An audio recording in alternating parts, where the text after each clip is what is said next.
Tonight, we begin a journey through the sad, strange, and at times even dangerous life of someone whose job was to make everyone around him smile. That someone was the medieval court jester. That classic image, soft cap with little bells swaying, quick jokes, exaggerated gestures, seems amusing at first glance. But the truth almost no one tells is that it only took one wrong joke said to the wrong person for you to end up thrown straight into a dungeon. So before you get comfortable, take a moment to enjoy this video and subscribe to the channel. But only if you truly like what we do here. And tell me in the comments where you're listening from and what time it is there. I've always found it fascinating to imagine people scattered across different corners of the world, sharing this quiet moment together. Now, if you can, dim the lights. Adjust your TV or phone to a comfortable volume. And let's slow down together, gently stepping into this long story, perfect for anyone who wants to fall asleep listening to a life that, deep down, no one ever wished for. Have you ever imagined being a court jester? The truth is, no one dreamed of that role. It wasn't a profession people trained for. It wasn't a calling. Being a jester was something that happened to you, like catching a cold or being born left-handed in a world full of swords and chaos. Most jesters didn't begin life wanting to entertain grumpy nobles. They were usually chosen because of some noticeable trait. Maybe a limp, an unusual voice, or simply because they were sharper, stranger, or smaller than average. One day, someone important would point and say, "That one's funny. We'll keep him." And that was it. Your life changed without warning. A kind of conscription of personality. Sometimes it all began with a single, accidental joke that made a noble burst into laughter during a banquet. Maybe you slipped in the mud. Maybe you imitated someone important, just loud enough for others to hear. The next morning, instead of returning to your cottage, you were taken straight to the castle, handed a cap with bells, and given a new lifelong mission. Be funny. Forever. Other times, jesters were bought. Yes, literally bought. Nobles collected them the way they collected exotic animals or ornate cups. If you were especially witty or had an unusual appearance, you might be gifted from one castle to another, like a sarcastic little treasure wrapped in ribbons. You never applied to be a jester. You were chosen out of nowhere, like a chicken selected for stew. And from that moment on, your life was no longer your own. You became the official dispenser of laughter, called to parties, summoned to tense meetings, displayed like a mascot whenever a foreign diplomat arrived at court. You couldn't say no.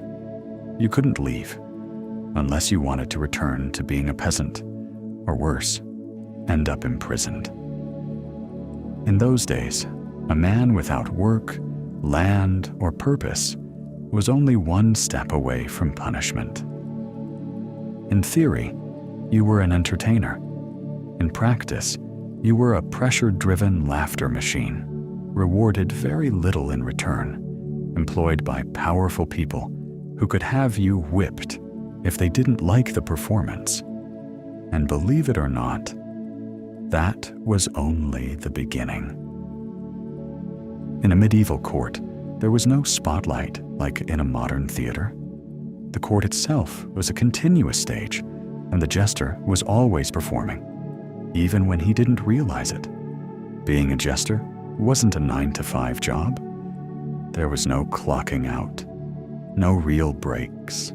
You ate, slept, and breathed among nobles, but you were never one of them. You were the entertainment, the living what if, the court's wandering emotional oddity.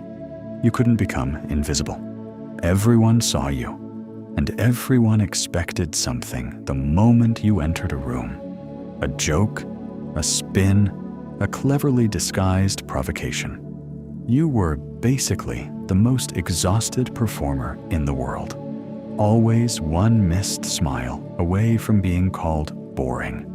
Even when you weren't officially summoned to perform, you knew you were being watched. Walking through the Great Hall required posture. Passing the Queen's table at breakfast demanded at least a playful bow or a sly wink. Sit quietly for a few seconds. Someone would soon ask, why isn't the Jester being funny? And heaven help you if you showed a real emotion. Sadness made people uncomfortable. Anger was dangerous. Silence seemed suspicious.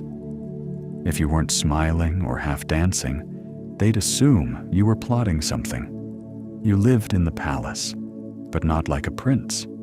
You slept near the kitchens or in some old storage room, close enough to hear the laughter, but never truly part of it. You ate leftovers. You wore whatever you were given.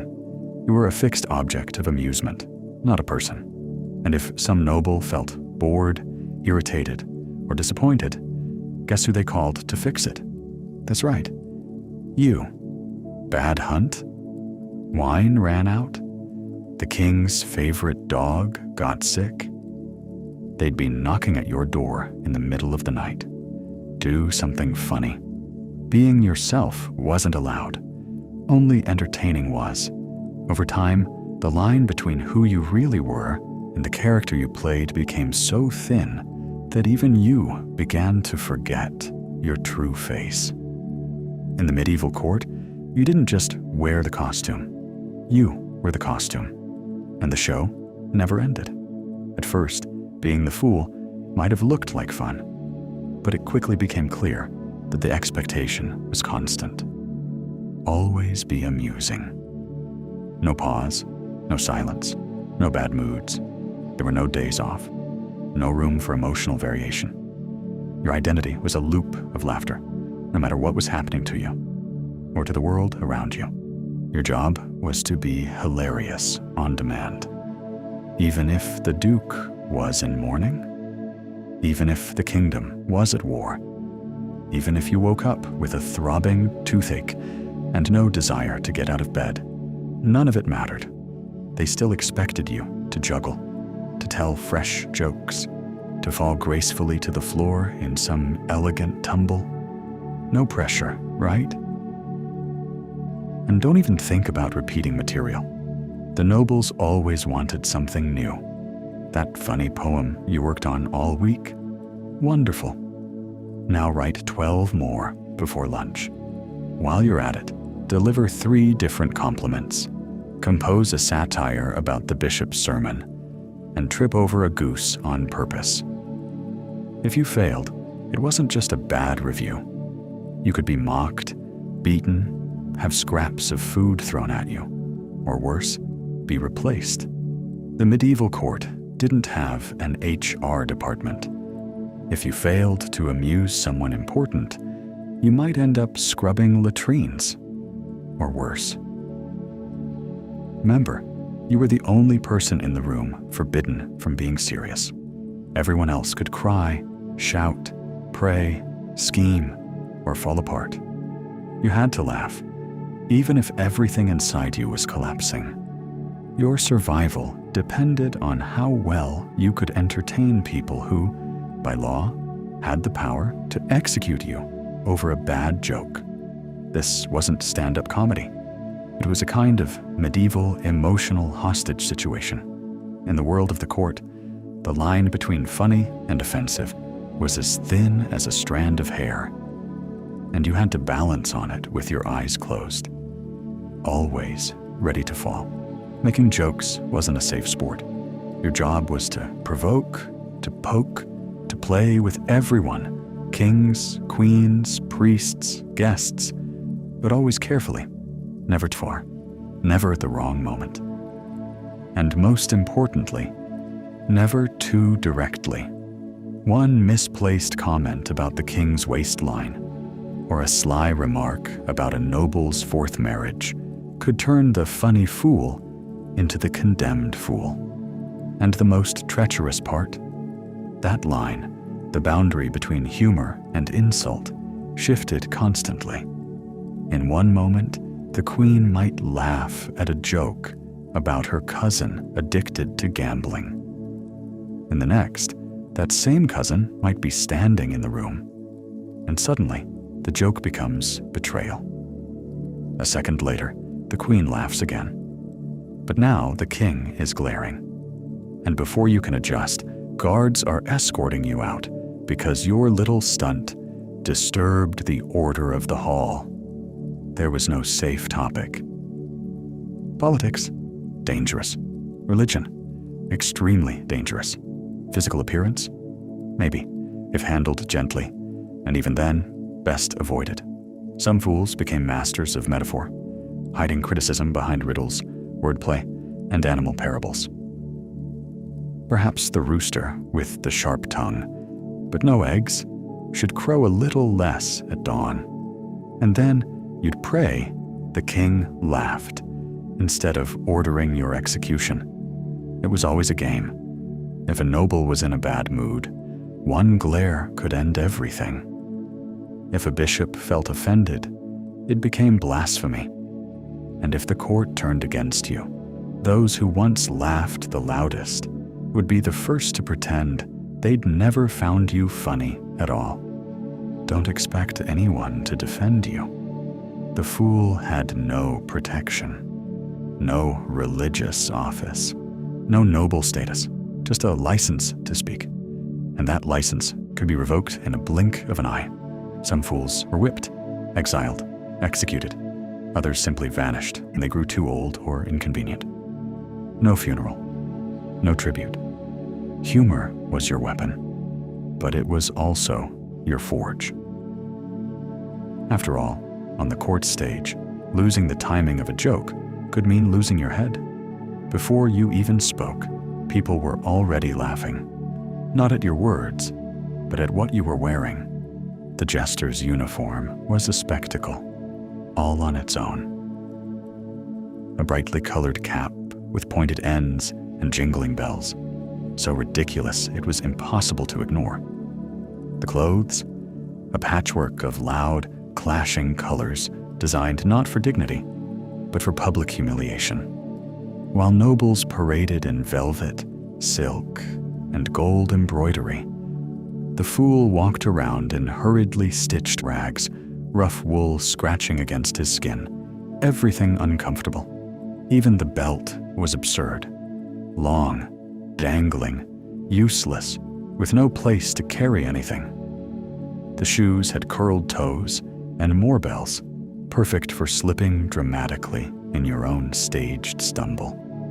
You were practically an invitation to disaster, something that made the court laugh even louder.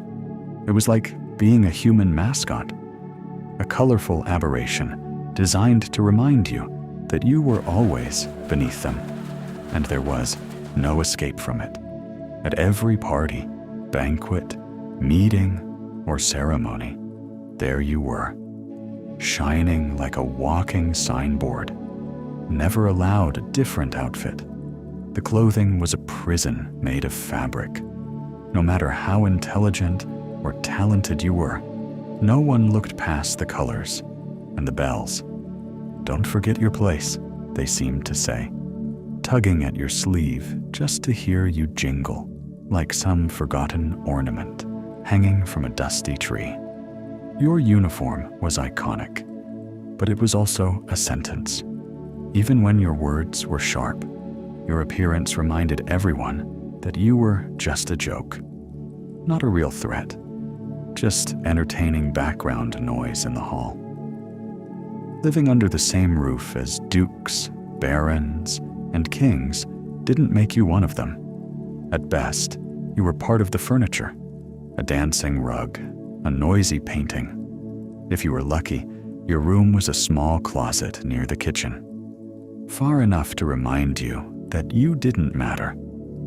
close enough to be woken at any moment to entertain during a feast, a meeting, or even an after-hours toast. During meals, the fool didn't sit at the table with the nobles. He stood nearby, listening to their stories, their jokes, their gossip. And once in a while, he might receive a scrap of leftover food or a sharp remark tossed his way. He might even eat from the same platters, but only after the nobles, the priests, the king's dog, and the stable boy had finished. And even then, he heard everything: secret affairs, private jokes, political schemes, the real intentions hidden behind marriages and alliances. He was the ear no one wanted, but no one could stop from hearing. Sometimes that knowledge saved the fool. Other times, it condemned him. The great paradox was social. Among the nobles, he was always strange, close to power, but never trusted. Among the servants, he was seen as dangerous, someone who could repeat what he heard. He belonged nowhere, too elevated to be a servant, too low to be respected. He could walk through spaces reserved for nobility, but only as entertainment, never as an equal. If he asked for protection, respect, or anything real, he'd be reminded quickly. Know your place, fool. He was a strange inhabitant of the palace, accepted only as long as he entertained. He could imitate, judge, tease, but never wield a real sword, never inherit land, never dream of respect or legacy. Living among the nobility was like being a shadow in a brightly lit room, always present, never truly seen. Years of practice might have turned the jester into a master of many skills: juggling, music, verse, sharp satire, mimicry, poetry, even tricks worthy of a magician. But none of it changed his status. Genius was seen as an extension of the job, never as a personal gift. He might be a better musician than the famous bards, or write sharper satire than any priest or court poet. But in the end, they saw only the fool, not the artist. If he crafted rhymes in multiple languages, they would ask him to make that silly face again. If he cleverly mocked local politics, someone might toss a grape at him and warn him not to be too smart. He had to shine, but never brighter than a noble. Witty, but not threatening. Brilliant, but always disguised as ridiculous. In that social game, success itself was a risk. If he did something exceptionally well, someone would feel uncomfortable, and the mood would shift. But if he stumbled, forgot a line, dropped a fruit, tripped at the wrong moment, then everyone laughed sincerely. Failure confirmed what they wanted to believe. You're just a fool. Never someone truly dangerous with words. So they applauded his talent only when it came wrapped in condescension. Deep down, the jester's brilliance was invisible, tolerated, but never celebrated. When there were grand feasts, endless wine, overflowing plates, music echoing through the hall, the court became a stage of excess. Food spilling over silver trays, wine flowing freely, laughter swelling against stone walls. And at the center of it all stood the fool, not as a celebrated artist, but as the main attraction of humiliation, an easy target, the safer outlet for everyone else's arrogance. While nobles toasted to victories and alliances, the jester was expected to tumble, exaggerate, and absorb the room's cruelty like it was part of the act. If someone had too much wine and needed a laugh, the fool was there. If a joke crossed the line and embarrassed a noble, it could quickly be redirected toward him instead. He was the buffer, the shield made of bells and bright fabric, the one person everyone could mock without consequence. and somehow he had to turn even that into entertainment.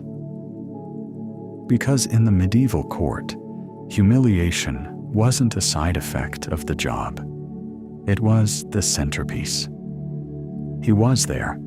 Guests would whisper secrets without even noticing him. The fool slowly became the greatest collector of jokes and information in the entire court. And because nothing escaped his ears, sometimes even the king would turn to him. "Tell me, fool, what did the bishop discuss with the ambassador last night?" If you knew and you told, you gained favor, but you also made enemies. If you didn't know, you became suspicious. So you learned to turn information into humor, to hide it inside tricks and riddles, never fully committing to anything. The fool was, at the same time, the least dangerous and the most dangerous person in the room. His weapon was the word, and the line between innocent gossip and fatal accusation was as thin as rice paper. Living on that edge required real cunning. What saved you today could condemn you tomorrow. In court, information was power, and ironically, the fool witnessed everything. Inside the palace, no one cared if the fool was tired, sick, homesick, heartbroken, or dealing with personal tragedy. The only emotion allowed was joy, and it had to look endless, natural, effortless. Sadness wasn't tolerated. Weakness was risky. Showing anger was dangerous. Even looking worn down could raise eyebrows. All it took was one moment of quiet, one drop in energy. And the questions began. "What's wrong? Lost your touch? Why aren't you funny today, fool?" There was no room for doubt, tears, or honesty. The greatest fear was being replaced at the first sign of humanity. So you learned to turn all pain into laughter, all exhaustion into a smile. You protected yourself behind a wall of irony and exaggerated gestures. Living that way was draining. But the role demanded not just a physical mask, it required an emotional one. Deep down, feeling too much was a privilege the court fool could not afford. If the king woke up in a foul mood, if dark news weighed over the castle, or if tension rose for any reason, it was the fool who had to fix it. The monarch might wake up bored, haunted by a bad dream, or simply restless, and suddenly every eye would land on you. Make me laugh, lighten the mood, distract the court. Sometimes one slightly mistimed comment could make the king's mood worse. Other times, simply failing to joke was already considered a mistake. The fool became the emotional thermometer of the palace. His job was to ensure the king, the queen, and the lords never lost their good humor. The price of failure could range from harsh scolding to humiliating chores, or worse, if tensions ran too high. Strangely, when things improved, no one thanked him. But if they worsened, it was always his fault. So the fool was responsible for the atmosphere of the court, without ever having the power to decide anything. Perhaps the cruelest part was that once you became the fool, there was no going back. No promotion, no retirement plan, no fresh start. The label stuck to your skin, regardless of talent, age, or years of service. You grew older, telling the same jokes, performing the same tricks, with less energy, fewer teeth, and more exhaustion. You might secretly be a poet, a polyglot, even a quiet advisor to kings, but no one noticed. The bell-tipped cap was stronger than any other identity. Outside the castle, there was no opportunity either. No trade, no land, no connections. A former jester trying to live a different life was just another strange man, often mistaken for a madman or a beggar. If you tried to start over, sooner or later, some noble would remember. Bring back that old fool. He used to make us laugh. And there you were again, back in the same role. Because to the court, you were never a person. You were always just the pet fool, ready to be used and discarded. One of the most curious and dangerous parts of a fool's life was having permission to say what no one else could. In court, everyone spoke in riddles, flattered each other, plotted behind closed doors. The fool, strangely enough, was the only one allowed to mock the king, tease the nobles, criticize decisions, and expose hypocrisy. But that freedom was fragile. A subtle criticism could be taken as clever praise, or on the wrong day, as an unforgivable insult. The fool had to wrap truth in laughter, riddles, and absurd stories, hoping it would be received as playfulness rather than defiance. It was a dangerous game. Everyone laughed, pretending it was just a joke. But deep down, they knew there was always a sting of truth beneath the humor. If the fool pushed the criticism too far, or if the king was feeling especially sensitive, that same sharp tongue that once made the court roar with laughter could seal his fate. At heart, the fool was the moral mirror of the court, a reminder that even the powerful could be ridiculed. But no one was fooled. One misstep, and that fragile freedom turned into a sentence. Despite living surrounded by feasts, laughter, and grand events, the fool's end was usually quiet. There were no grand funerals, no monuments, not even a proper grave marker. Sometimes he was forgotten while still alive, replaced by someone younger, or simply set aside when the jokes grew stale. His name rarely made it into songs, noble family histories, or official chronicles. At best, years later, a cook might remember him as that fool who danced so funny. The court jester spent his life entertaining others, helping kings and queens forget their troubles. But he left behind no legacy. At most, a few little bells at the bottom of a dusty box. When he was gone, the castle found another to take his place. Life went on as if nothing had happened. Even his closest companions, if he had any, rarely paid tribute. And if a servant remembered him at all, it was usually the way someone remembers an old phone that's been replaced by a newer model. In the eyes of the court, the fool was just entertainment, a pressure valve in the middle of all that theater of power, war, and rigid ceremony. But if you looked closer, you could see he wasn't there only to make people laugh. He was there to remind them. He was an uncomfortable presence, because behind the smile and exaggerated gestures stood a mirror held up to everyone in power. Satire, criticism, subtle mockery.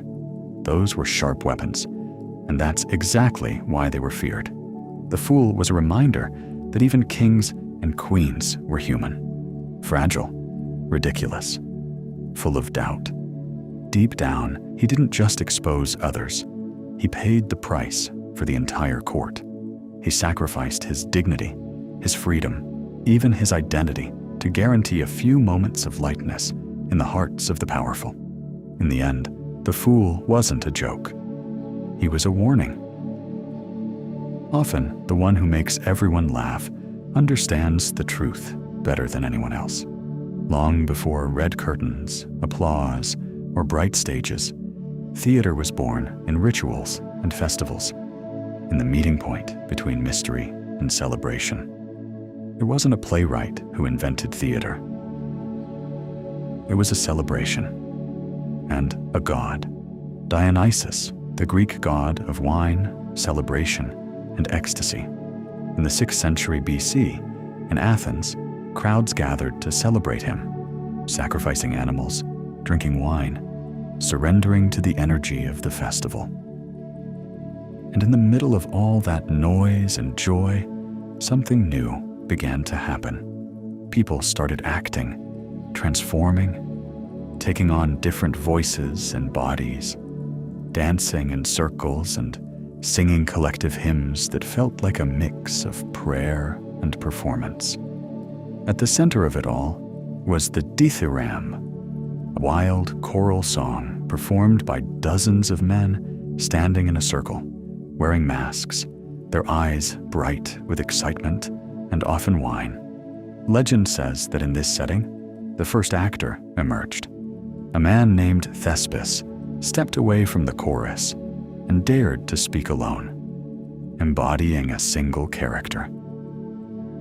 And just like that, the idea of the performer, the actor, was born. To this day, actors are sometimes called thespians in his honor. Over time, the ritual became a competition. Poets began writing plays with multiple characters, dialogue, conflict, and deep themes. It was the birth of theater as we know it. Massive open-air arenas, thousands of spectators, the stage acting as a portal between humans and gods. As Greek theater evolved, it grew more refined. Tragedy, literally goat song, became the highlight. These plays were poetic, intense, filled with suffering, revenge, pride, and God's meddling in human lives. Playwrights like Aeschylus, Sophocles, and Euripides brought the genre to its peak. At the heart of everything were the masks. Each actor, always a man, could play multiple roles thanks to large masks with exaggerated expressions and wide mouths. Even those sitting in the highest rows could see and feel the drama. Behind the mask, the actor's voice was everything. He had to project loudly and clearly to reach thousands of people. No microphones, no speakers. Even movement was ritualized. Every gesture carried meaning. Greek tragedy was both competition and sacred ceremony. The theaters were full. Rich and poor, citizens and foreigners, all gathered to reflect on fate, justice, ambition, and the power of the gods. Meanwhile, outside the solemn world of tragedy, comedy was thriving. Greek comedy was the loud, rebellious sibling, bold, sarcastic, political. Aristophanes, a master of satire, attacked politicians, philosophers, war, even the gods themselves, with sharp irony. In the theater, everything was allowed. And for a few hours, the world could laugh at itself, even in its darkest moments. When the Romans inherited the stage from the Greeks, they made deep changes. If the Greeks favored philosophical tragedy and emotionally charged masks, the Romans loved spectacle.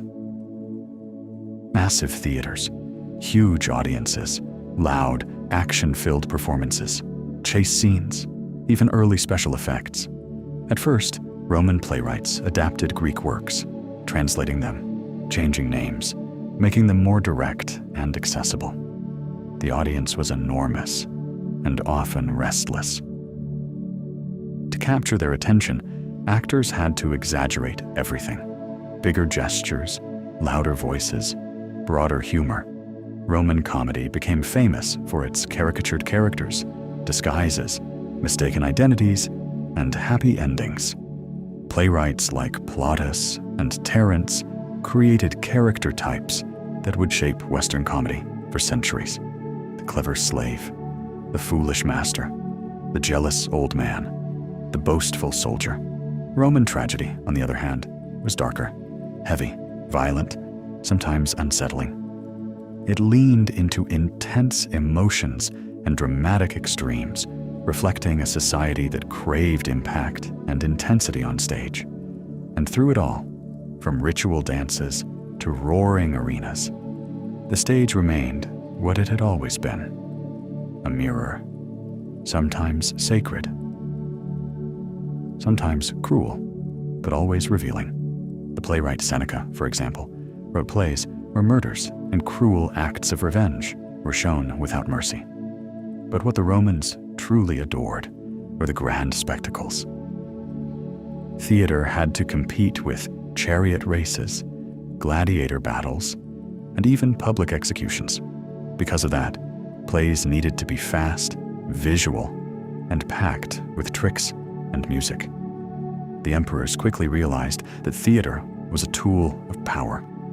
Augustus, Nero, and many others used the stage to reinforce their greatness, shape public opinion, or, in Nero's case, even perform as a singer, under threat of death for anyone who dared leave before the show was over. The theater, once sacred, turned into a stage for politics, entertainment, and propaganda, far from the Greek amphitheaters or the roar of Roman crowds. A different theatrical tradition blossomed in India, one filled with mystery, philosophy, and emotional depth. Indian theater didn't grow out of loud festivals, but from sacred texts, oral storytelling, and a search for balance between art, emotion, and spirit. Its foundation lies in the Natya Shastra, an ancient treatise attributed to the sage Bharata, where every detail was carefully designed. The structure of the stage, the types of characters, the gestures, the eye movements, even the psychological effects of music and drama. Here, theater was a divine offering, meant to educate and uplift the soul of the audience, not just entertain. Actors trained for years. They learned to control every muscle in their face, every hand gesture, known as mudras, every shift in their voice. The stories often came from great epics like the Ramayana and the Mahabharata, blending adventure, love, tragedy, magic, epic battles, and moral lessons. The ultimate goal of each performance was to awaken rasa, a deep emotional flavor within the audience. It could be compassion, joy, anger, or peace. What mattered was touching the heart and transforming the viewer. Performances could last for hours, sometimes even days, filled with music, dance, and vibrant costumes. On stage, the actor was both artist and sacred instrument. Every movement, every note, was part of a ritual meant to harmonize body, mind, and universe. Over time, popular traditions emerged: puppet shows, folk plays, mixing classical Sanskrit with regional languages. Indian theater remained a bridge between the sacred and the everyday, between the world of the gods and ordinary human life. In ancient China, theater didn't begin in a single moment.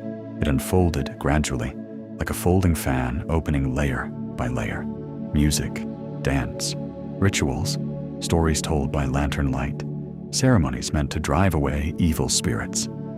During the Zhou dynasty, masked dances were performed to ask the gods for protection. As centuries passed, Chinese theater became increasingly refined. In the Tang period, the emperor founded the famous Pear Garden, the first acting academy in history. There, young performers trained in singing, acrobatics, posture, and expressive gestures. Even today, Chinese actors are sometimes called children of the Pear Garden. The Great Leap came during the Yuan dynasty, when Zaju flourished, a theatrical form blending poetry, drama, music, and humor. Around this time, women began appearing on stage. Stories became more human, featuring heroes and heroines facing injustice, moral dilemmas, loss, and impossible love. Later, Peking opera emerged as the ultimate symbol of Chinese theater. In this art form, every color, every movement, every painted face tells part of the story. The stage itself is almost bare. Actors wear richly detailed costumes and striking makeup. A single movement of the arm, a sideways glance, can represent a battle, an escape, a confession, or a declaration of love. Unlike Western theater, the goal isn't realism, it's essence. Everything is symbolic. The stylized dance, the high-pitched voice, the ringing instruments.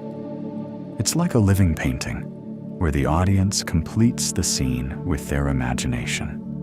Behind all its beauty and discipline, Chinese theater has always been a way to preserve values, tell the story of its people, and express a worldview where heaven, earth, and humanity move in harmony. In Japan, theater followed a different path. No roaring crowds, no noisy arenas. Japanese theater was born from silence, delicacy, and the pursuit of a subtle beauty, almost invisible to hurried eyes. The oldest form, No, emerged in the 14th century through the hands of Kanami and his son Zeami, who transformed ancient dances and Buddhist rituals into something profoundly minimalist and spiritual. In No, the stage is minimal. A simple wooden platform, a painted pine tree in the background, and almost nothing else. The main actor wears a sacred wooden mask that may seem expressionless at first glance, yet it changes completely depending on the light, the tilt of the head, the angle of the body. The characters are often ghosts, gods, samurai, women in love, wandering monks, almost always searching for something they've already lost. The plays move slowly, meditatively, with chanted dialogue and carefully choreographed gestures. The audience doesn't just watch a story, they enter an experience. A deep dive into time, memory, and solitude. While No was the theater of the nobles, the people created more popular forms. Kabuki burst onto the scene, explosive, colorful, filled with dance and bold exaggeration.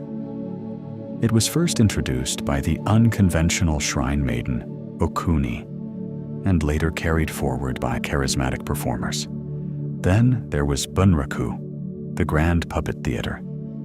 Giant puppets, nearly life-sized, manipulated by 3 artists at once, accompanied by live narration and music. Japanese theater didn't aim to impress with flashy effects. It sought silence, contemplation, the beauty of simplicity, and most of all, the emotion that lingers long after the curtain falls. Far beyond human stages, across Asia, another kind of theater flourished, where the stars were shadows, silhouettes, and invisible strings. In Indonesia, wayang kulit became a sacred tradition. Flat leather puppets are projected onto a white screen by the trembling light of an oil lamp. The dalang, master of the puppets, manipulates dozens of characters, kings, demons, heroes, gods, telling stories from the Mahabharata and the Ramayana to audiences who can spend the entire night hypnotized by the dance of light and shadow. The dalang isn't just a performer. He's a philosopher, a priest, a storyteller, and a musician. His voice breathes life into heroes and villains. His gestures turn leather and wood into pure emotion. Accompanied by a gamelan orchestra, soft percussion, and ringing tones, the shadow play becomes ritual, teaching, collective memory. In Japan, Bunraku reached astonishing levels of virtuosity. The puppets, almost 3 feet tall, are operated by 3 performers, one controlling the head and right arm, another the left arm, and a third the legs. The movements are so precise that the audience forgets about the strings and sees a soul inside the wood. Meanwhile, a narrator known as Taiyu and a shamisen musician create the emotional atmosphere together.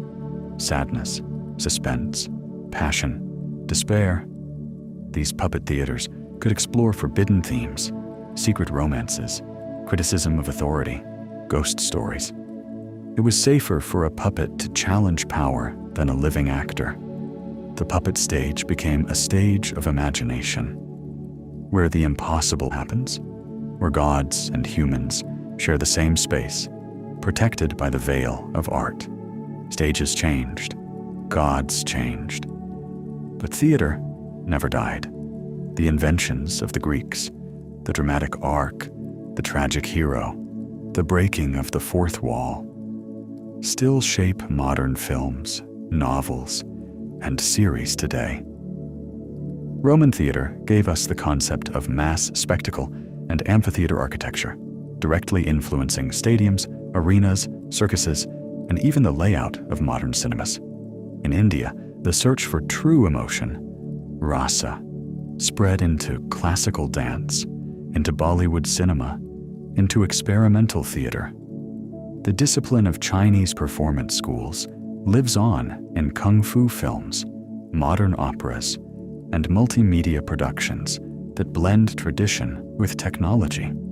Japanese minimalism continues to inspire directors around the world, from Akira Kurosawa to experimental Western theater artists. Puppetry survived in new forms, from children's theater to animated films, from The Muppet Show to avant-garde productions.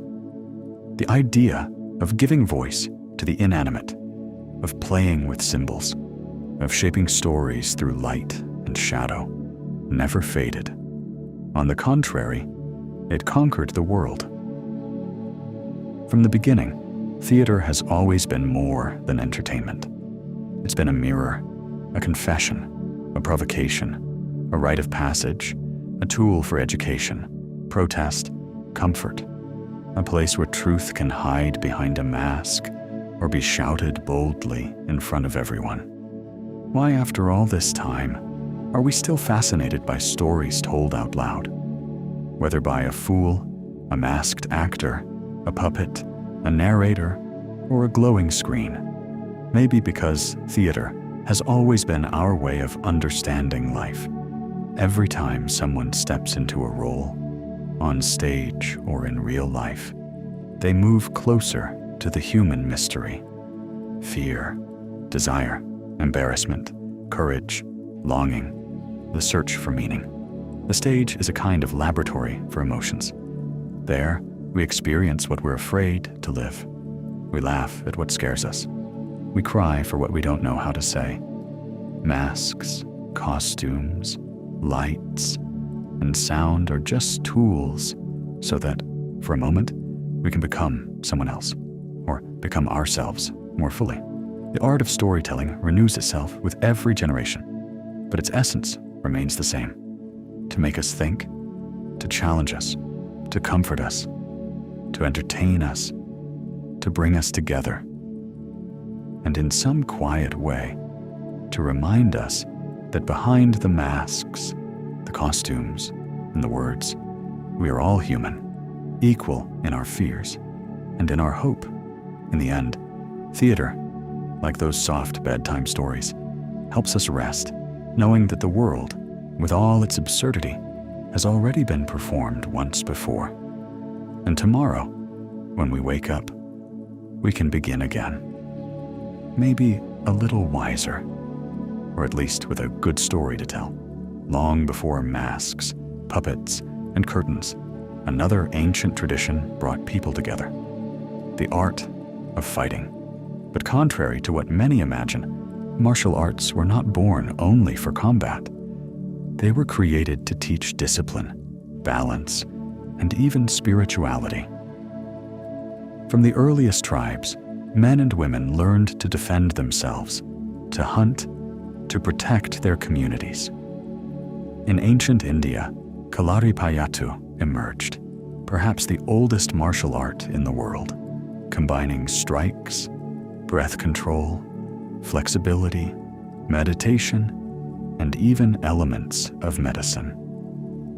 In Egypt, the walls of ancient tombs show that more than 4,000 years ago, people were already practicing fighting techniques, throws, grapples, carefully codified movements, passed down from master to apprentice. The earliest martial arts were never just about striking an opponent. They were ceremonies, exercises for both body and soul. Combat slowly became a kind of dance. Training became a form of prayer. And victory wasn't only about defeating someone else. It was about overcoming fear and mastering inner chaos. In China, arts like Kung Fu were born from the blending of animal movements, breathing techniques, and the teachings of Shaolin monastery monks. More than brute strength, the goal was balance between body, mind, and the universe. Aggression was meant to be transformed into energy, and energy into inner peace. Each style carried the spirit of an animal: the tiger for strength, the crane for lightness, the dragon for wisdom. The practitioner learned when to move, when to retreat, when to wait, to bend like bamboo, to be steady and powerful like the wind. In Japan, the code of Bushido, the way of the warrior, blended military discipline with honor, courage, and serenity. Knowing how to face death was considered just as important as knowing how to win. Training itself was ritual. From archery to the sword, from jujitsu to meditation, everything was a tool for mastering one's own spirit. The fight was never purely physical. It was always a path toward self-improvement, an invitation to humility and respect for others.